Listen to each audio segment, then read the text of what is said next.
कारगिल विजय दिवस पर शहीदों को नमन। सीएम धामी शहीदों को देंगे श्रद्धांजलि। गांधी पार्क में कारगिल विजय दिवस पर कार्यक्रम।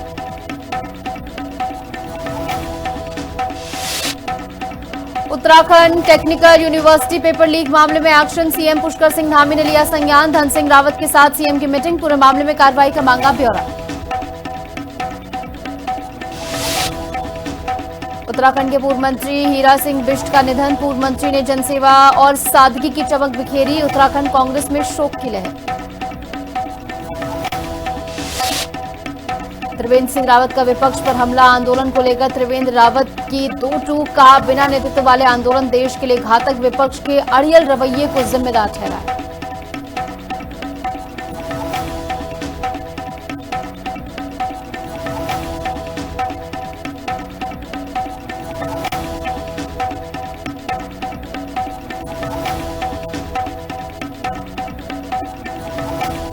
नमस्कार, मैं हूं आपके साथ निशु शर्मा और आप देख रहे हैं हिंदी खबर बुलेटिन की शुरुआत कर रहे हैं बड़ी खबर के साथ, जहां करगिल विजय दिवस पर शहीदों को नमन किया गया और ऐसे में सीएम धामी शहीदों को श्रद्धांजलि देने पहुंचेंगे। शहीद स्मारक पहुंचकर सीएम श्रद्धांजलि अर्पित करेंगे।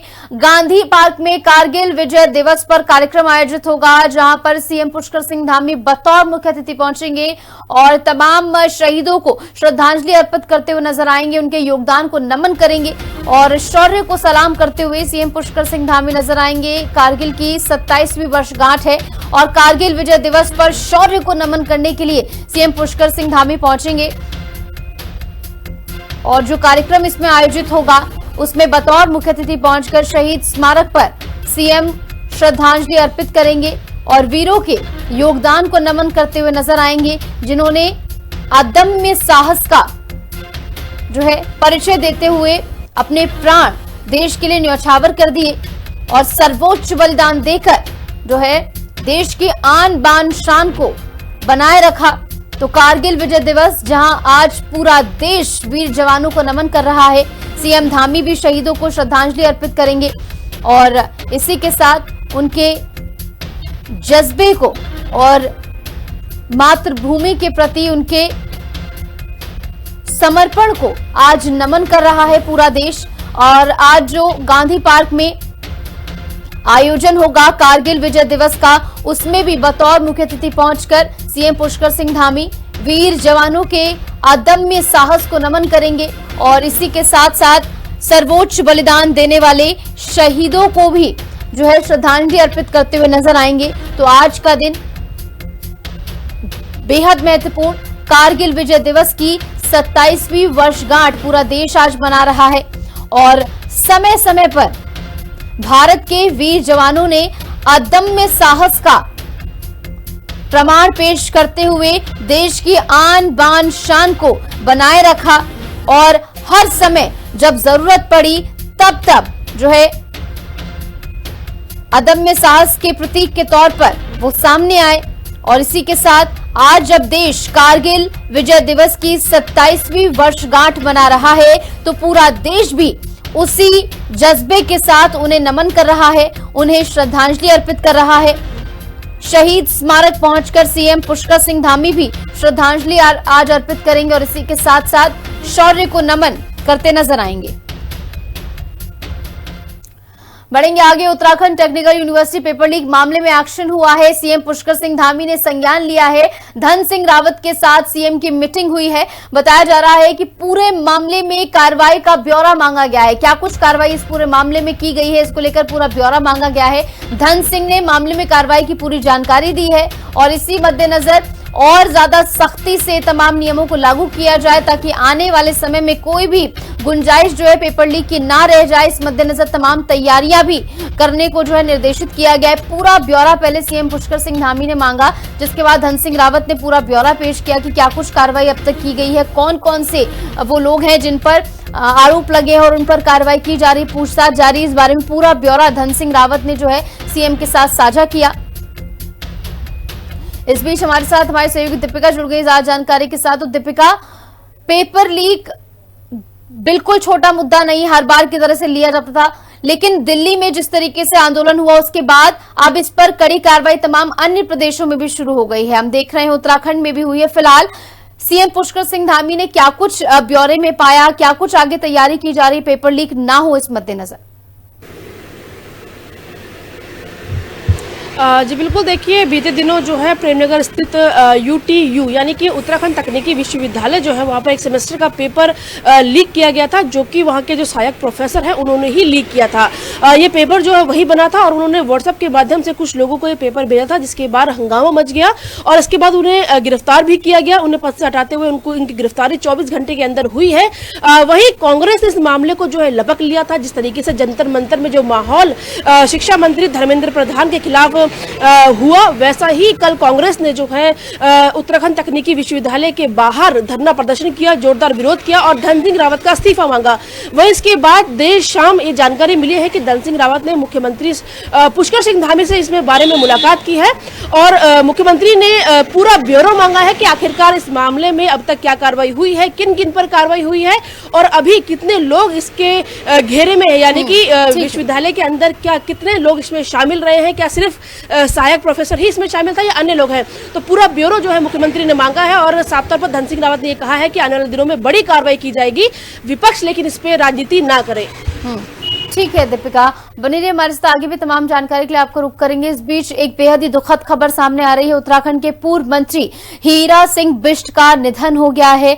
जहां हार्ट अटैक से पूर्व कैबिनेट मंत्री का निधन हो गया है, ये बेहद ही दुखद खबर सामने आ रही है। पूर्व मंत्री ने जनसेवा और सादगी की चमक बिखेरी जीवन भर और उत्तराखंड कांग्रेस में शोक की लहर इसके बाद दौड़ पड़ी है। कांग्रेस समेत कई नेताओं ने दुख व्यक्त किया है और ऐसे में हीरा सिंह बिष्ट का निधन जो है एक शोक की लहर दौड़ पड़ी है इसके बाद। इस बीच हमारे साथ हमारी सहयोगी दीपिका लगातार बनी हुई। दीपिका, हीरा सिंह बिष्ट जिनका निधन हो गया, हार्ट अटैक के चलते बताया जा रहा है इनका निधन हुआ है, बेहद ही दुखद खबर है। फिलहाल क्या कुछ जानकारी निकलकर सामने आ रही, क्या कोई मेडिकेशन चल रही थी जिसके चलते इस तरीके से हार्ट अटैक उन्हें आया, क्या कुछ पूरी जानकारी फिलहाल?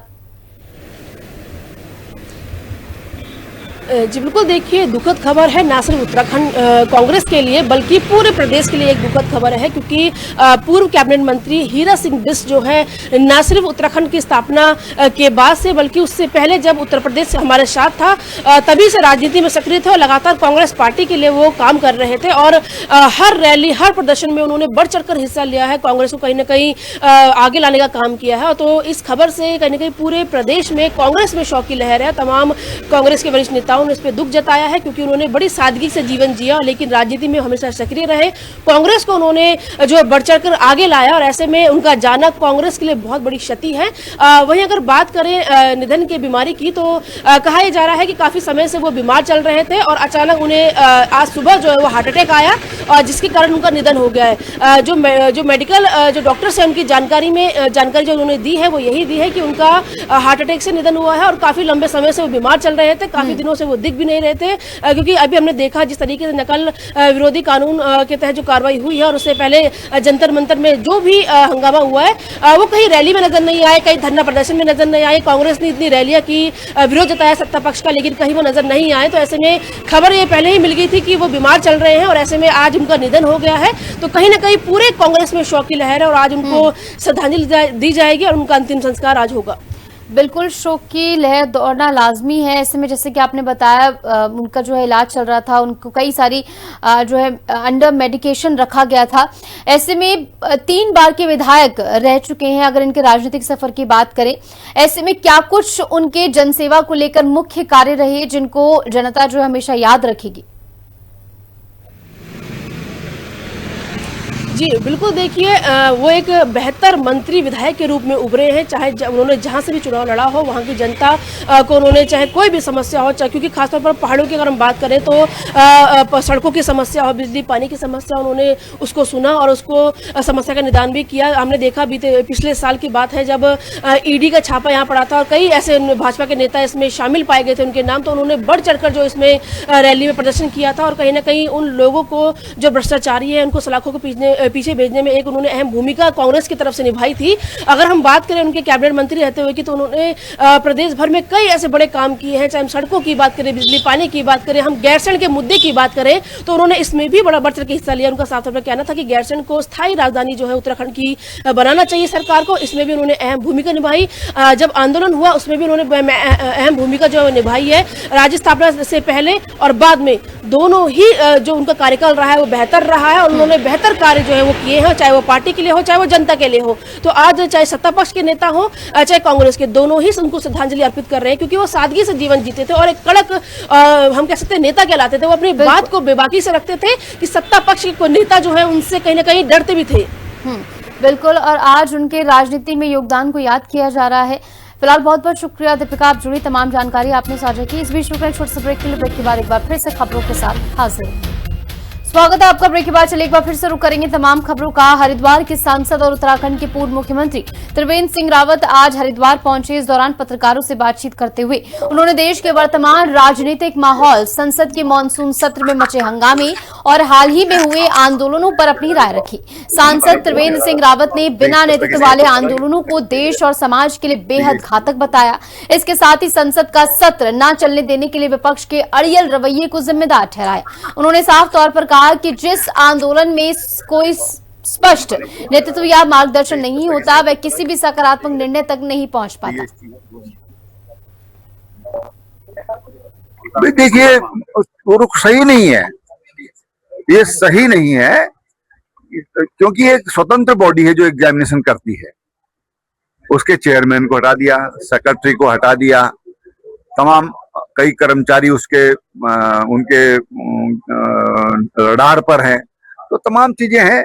मुझे लगता है कि बच्चे तो उस चीज को नहीं समझते, क्योंकि उनकी आयु है, उनके अनुभव हैं, वो बहुत सीमित अनुभव हैं। लेकिन जो लीडरशिप है, जो अपने आप को देश का नेता मानते हैं, जो देश का नेतृत्व कर रहे हैं, उनको उस बात को समझना चाहिए। धर्मेंद्र प्रधान के इस्तीफे और बीजेपी प्रदेश अध्यक्ष महेंद्र भट्ट के विदेशी ताकतों वाले बयान को लेकर उत्तराखंड कांग्रेस अध्यक्ष गणेश गोदियाल ने सरकार पर तीखा हमला बोला। गणेश गोदियाल ने कहा कि एक ओर शिक्षा मंत्री धर्मेंद्र प्रधान का इस्तीफा हो रहा है तो वहीं दूसरी ओर बीजेपी के प्रदेश अध्यक्ष कह रहे हैं कि प्रदर्शन के पीछे विदेशी ताकतों का हाथ है। दोनों बातें एक दूसरे के विरोधाभासी हैं और सरकार को साफ करना चाहिए कि क्या विदेशी ताकतों के आगे सरकार ने घुटने टेक दिए हैं।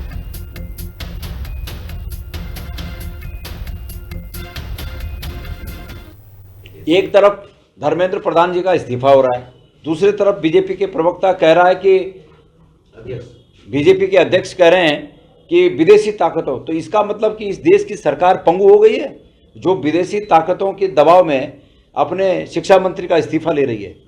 दोनों बातें आपस में विरोधाभासी हैं, दोनों बातें आपस में कंट्रोवर्शियल हैं। भारतीय जनता पार्टी के अध्यक्ष का ये स्टेटमेंट देना और धर्मेंद्र प्रधान का इस्तीफा देना, ये दोनों एक दूसरे का विरोधाभासी है। इसलिए सरकार को स्पष्ट करना चाहिए कि क्या वो विदेशी ताकतों के आगे उसने घुटने टेक दिए। देखिए, धर्मेंद्र प्रधान जी का इस्तीफा पूरी तरह नैतिकता के आधार पर था। उन्होंने इस बात को कहा कि छात्र गुमराह ना हो, विदेशी ताकतों के हाथों में छात्र गुमराह होकर देश की एकता अखंडता के लिए दिक्कतें पैदा न करें। इसलिए उन्होंने कहा कि मेरे लिए राष्ट्र प्रथम है और राष्ट्र के भाव को ध्यान में रखते हुए और जो वातावरण पूरे देश के अंदर खड़ा हुआ उसके आधार पर उन्होंने त्यागपत्र देने का निर्णय लिया और ये निर्णय जो है वो राष्ट्र के हित में, ये मैं विश्वासपूर्वक कह सकता हूँ। शिक्षा मंत्री धर्मेंद्र प्रधान के इस्तीफे पर फिल्म अभिनेता अमन वर्मा ने बड़ा बयान दिया। उन्होंने कहा कि हर सरकार को अपनी जिम्मेदारी उठानी जरूरी है। जो हमारी यंग जनरेशन जिन्हें कॉकरोच कहा गया, उन्हें कॉकरोच कहना दुर्भाग्यपूर्ण है, लेकिन ये हमारी आबादी का सबसे बड़ा हिस्सा भी है और ऐसे में हमारे आने वाले भविष्य को लेकर उन्होंने बात की। ऐसे में अगर हम इनको नजरअंदाज या अनदेखा करते हैं तो फिर वही होगा जो देश में हुआ है।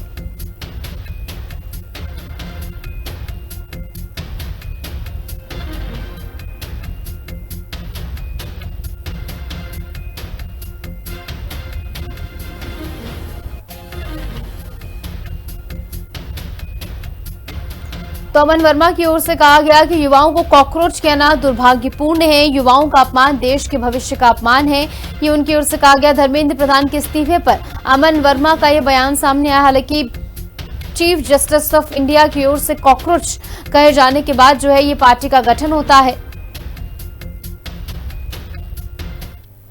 Has to be ready to give accountability, and I believe that if you feel that you do not give accountability and you feel कि आप उस पोजीशन पे पहुंच गए हैं कि कोई भी आपको नीचे नहीं ला सकता, ये एक गलतफहमी है किसी भी गवर्नमेंट के लिए। You need to understand this country today, 66 to 67% of the population of this country is under the age group of 35।